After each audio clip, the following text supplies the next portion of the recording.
What's up guys, Fun Cody here bringing you another Final Fantasy VII The First Soldier video. In today's video I'm going to be going over the completed maintenance that happened on 12/17 to the game, going over all of the brand new updates to the game, some nerfs, some buffs, everything in between, and giving my personal opinions on everything. If you guys like these kinds of videos and you want to see more of these update videos, please be sure to drop a like on this video and leave a comment down below of your thoughts on this brand new maintenance update. But without further ado, guys, let's go ahead and get into the video. So first things first, we have a list of items that the developers have given us for the game being down for maintenance. We got 3,000 gil and 10 of each of the Chocobo plants. I am a little bit disappointed that we didn't get any Shinra tickets here.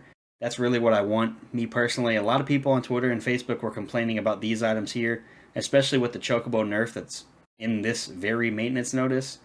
So maybe just going forward, just give us gil and Shinra tickets and it'll keep everybody happy. Moving on to the Chocobo changes, guys. So first things first, we have the base stats. Both the attack and HP of the Chocobos have been reduced. Actions that require stamina will consume more stamina to perform. Damage to monsters has been reduced. And wing flapping sounds when jumping will be added as a visual prompt on the screen.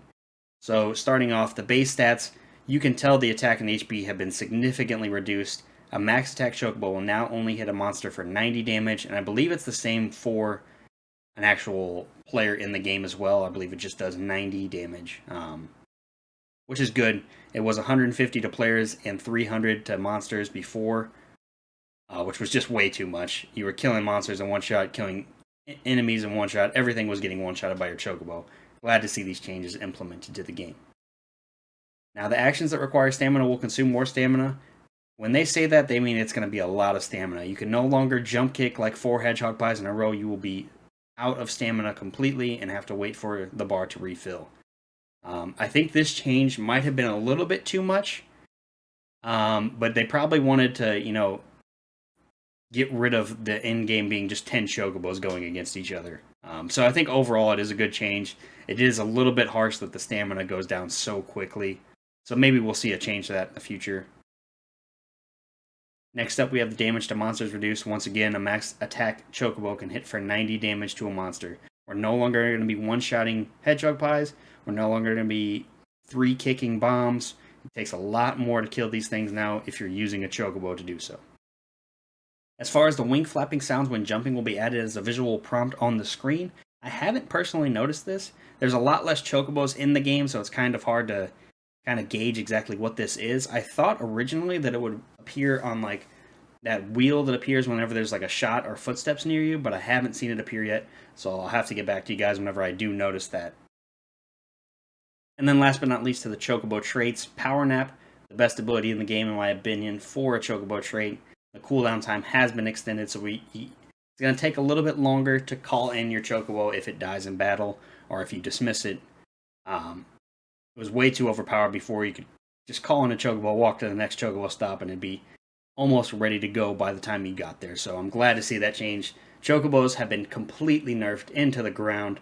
Pretty much just a vehicle now. You can still use it to kill some monsters if you'd like. And, I mean, you can still use it to technically kill opponents, but the HP is very low. The attack is very low, so I do not suggest it. Next up, guys, we have the gun changes. So first things first, we have the sniper rifles, both the Executioner Gamma and the Mark V sniper rifle. Their base damage has been reduced, their headshot damage has been reduced, and damage can no longer pierce through to the downed HP bar. Now, starting off with the base damage and the headshot damage, these are changes I don't think needed to happen. I think sniper rifles should always be a one-shot kill if it hits the head. And the base damage really wasn't too powerful on these two guns, so I'm kind of shocked to see it get changed. Now, as far as the damage can no longer pierce through to the downed HP bar, I think this is a great change. Basically, what that means is if your opponent had 50 health and you shoot them for 100, that remaining 50 would tick off of their downed HP bar, which I thought is a little unfair. It makes it very difficult for them to be revived by their teammates, especially if they're in the middle of a big firefight. So I'm glad to see that change, but I disagree with the base and the headshot damage being reduced. I think those are things that could have stayed, but we'll have to see how much it affects gameplay moving forward. One last note on the Mark V sniper rifle, the rate of fire has also been increased, which is a good thing because it is supposed to be a semi-auto sniper, and I think the rate of fire on it was a bit too slow before. Next up, we have the shotgun changes. So both the Eclipse Eater and the Model S7 base damage has been increased. This is a great change. Shotguns were super weak in the game. Anytime I had a daily challenge that involved dealing shotgun damage, I just dreaded it because they were so weak. Big buff to both these shotguns. Glad to see it. Hopefully this will be a good counter for Warriors, since Warriors will be making a big comeback now that Chocobos are gone. So I'm glad to see the shotguns getting buffed. Moving on to the materia changes, guys. We have Blizzard Ice Crystal durability increase. This is a great change. The Blizzard Crystal would usually die to 1 bullet, which I thought was just outrageous. Even if you had Blizzara or Blizzaga, it didn't matter. It would die to 1 bullet. So I'm glad to see the durability of that is increased. Next up, Thunder. The user and user's teammates cannot be damaged by its lightning bolts. Basically, no friendly fire when it comes to using Thunder. This is another great change. I definitely look forward to using Thunder moving forward. Bio. Poison gas emitted when the bio ball lands now can penetrate walls. This is a change I didn't think needed to really happen. Usually when you're getting bio thrown at you, you try to hide behind a wall, but now you can't do that anymore, so we're going to have to see how exactly this affects gameplay. Maybe bio will make its way into the rotation and be like a meta play. I never really use bio unless it's very early game and I don't have like fire or blizzard. So it'll be interesting to see how much this affects the meta. Next up, we have Blind. So MP consumption has been reduced to 1. It was 2 before, so glad to see that get reduced. And cooldown time is increased. I don't really use Blind, so this one doesn't really affect me, but if you're a fan of Blind, it only costs 1 now, and its cooldown time is increased. And last but not least, guys, we have Arrow. The effect longevity has been reduced, so it's not going to last as long, and cooldown time now is shortened as the level increases. I feel like cooldown time should be shortened as the level increases with all materia, and I'm not sure if that's the case right now, but I think that's a good change, and I think Arrow lasted a bit too long, so I'm glad to see that the longevity of that has also been reduced. Moving on down the list, we have the monster changes. First things first, we have Bomb. Counterfire and fire damage have been reduced. Love to see that. Counterfire I thought was way too overpowerful, and I'm glad to see that damage get reduced. Next up, the Cutter Chainsaw Shot has been reduced as well. Another ability that I thought was way too strong. I'm also glad to see that get reduced. And then last but not least, the Cerulean Drake. The max HP of the Drake itself has been reduced, and Icy Aura is removed when it drops to the ground after taking a certain amount of damage. I believe Icy Aura would heal the Drake. I'm not 100% sure on that, though, because when I'm fighting a Cerulean Drake, I'm usually pretty far away, so I never really notice what Icy Aura does. I usually shoot them until they fall, and then run up and finish them while they're on the ground. So those are the changes to the monsters in these patch notes.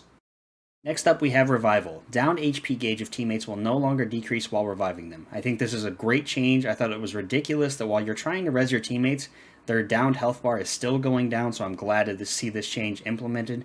I also do believe that revive should be reduced, like the time it takes to revive a teammate. I'm not talking about with Raise or Arise or anything like that, but just 10 seconds seems like a very long time that I think can be reduced to about maybe 5 or 6 seconds and see how that does. But yeah, overall, glad to see this change. Next up, we have parkour changes. So sensitivity when initiating a wall climb is increased. I haven't really noticed this from playing the few games that I have been playing. It seems the exact same. I thought this was going to change like how quick the wall climb would start. But to me, there's not much of a difference here. And just before we wrap things up, guys, we have a few bug fixes. So first things first, we have when you ride another player's Chocobo, you can hear the footsteps and gun sounds from far away and the visual prompts would still appear on the screen, even though you would be like nowhere near that player. They fixed that bug. And then they fixed the sound of event-exclusive orders being received can be heard from far away. I never really noticed the second one, because usually like when a big event, maybe that's referring to like the Christmas tree event. I'm not sure. Maybe you can hear those from far away. Haven't really noticed, haven't really paid attention that much. But those two bugs have been fixed. And real quick, guys, just before I wrap up this video, some changes that I personally would like to see to the game. I would like to see Ninja, Ranger, and Monk get some kind of buff. Just because it seems like Sorcerer and Warrior are just so far ahead of those two that I really don't even like playing as the other three classes, with the exception of Ninja having the double jump ability. So I'd like to see those three classes maybe get a buff. And then I hope the developers are keeping a close eye on Fire. I think Fire might be a little bit too good. But, that's for them to decide. I think it's going to get nerfed eventually at some point. So maybe sooner rather than later. We'll have to see how the meta shifts with all of these changes. And then last but not least, maybe check out the Warrior. The Warrior's melee damage is a little ridiculous. That extra lunge seems unfair at times. And if you're inside of a building, there's really not much you can do if you're up against a Warrior. So I can see them maybe nerfing that somewhere down the road as well. But yeah, guys, that is going to do it for today's video. If you guys like this video, please drop a like on it. Leave a comment down below what you thought of these patch notes. What did you like? What did you dislike? I'd love to hear from you guys down below. And if you guys wouldn't mind, please drop a subscription on the page. I upload daily Final Fantasy VII The First Soldier videos, and I'd love for you guys to check out the channel. And if you guys want to see us live when we record, you can go over to twitch.tv/FunCody. That's my Twitch page. Link is always down below. And I thank you guys for watching this video, and I will see you guys in the next one.